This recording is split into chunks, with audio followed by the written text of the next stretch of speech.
Hello everyone and welcome back to Tech Tuesdays. This is the show where I talk about anything from the world of technology, and this week I'm giving my thoughts on the new YouTube subscription service. So to get started, this video is actually before the podcast, but the podcast will talk a little bit about the YouTube sub service, a little bit more about the details and Mark's thoughts on it. So if you want to check that out, annotations, links, you'll find it. It'll be somewhere. So to get started, I want to talk briefly about the origins before I give my thoughts on the program. So the program is believed to be coming from the YouTube Music Key, which was basically a paid service where you could get ad-free music videos on YouTube and access to Google Play Music. So that took off. It got a lot of attention. So Google is basically expanding it to all of YouTube and forcing content creators to publish all videos in this program or lose their revenue. So, on to my thoughts on the service. So, like I said, since this is more about my thoughts, link will be to the podcast. I don't like the fact that there is no choice in the matter for content creators. If you want to monetize your videos, the only choice you have is to use this service. So, unfortunately, you're kind of being forced into doing the program. I mean, it is another source of revenue, but it's not fair. Like, I'd like a choice in the matter, even though I probably would buy into this program even if I weren't being forced to. I'd just like to be able to have the choice to opt out of the program and not offer my content as part of the paid subscription service. But basically, YouTube is like, either you do it or you set your videos to private and you lose all revenue. So it is what it is, unfortunately. My next beef with the YouTube sub-service program is there are better ways to help your favorite YouTubers. YouTube is kind of boasting this program as like, oh, it's going to be a big help to content creators. It's going to be another revenue source.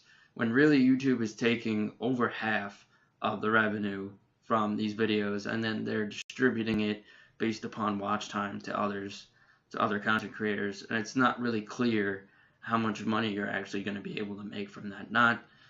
Like I said, that's not what YouTube is all about, and I've said that quite a few times. But I mean, for bigger YouTubers, not like myself, I don't rely on YouTube for a source of income.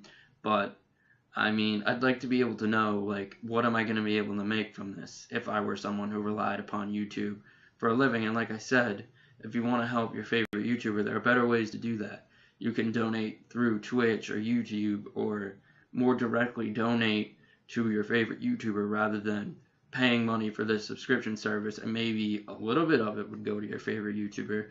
But I don't know, I'd rather, if I wanted to help out one of my favorite YouTubers, I would just donate to them directly through one of the sources that I said before, rather than paying for this subscription service, which is really more benefiting Google than it is content creators. I mean, we'll have to see once the program rolls out and how the revenue is actually distributed. So I'm kind of just speculating a little bit at this point, but I mean, we'll have to wait and see how it pans out.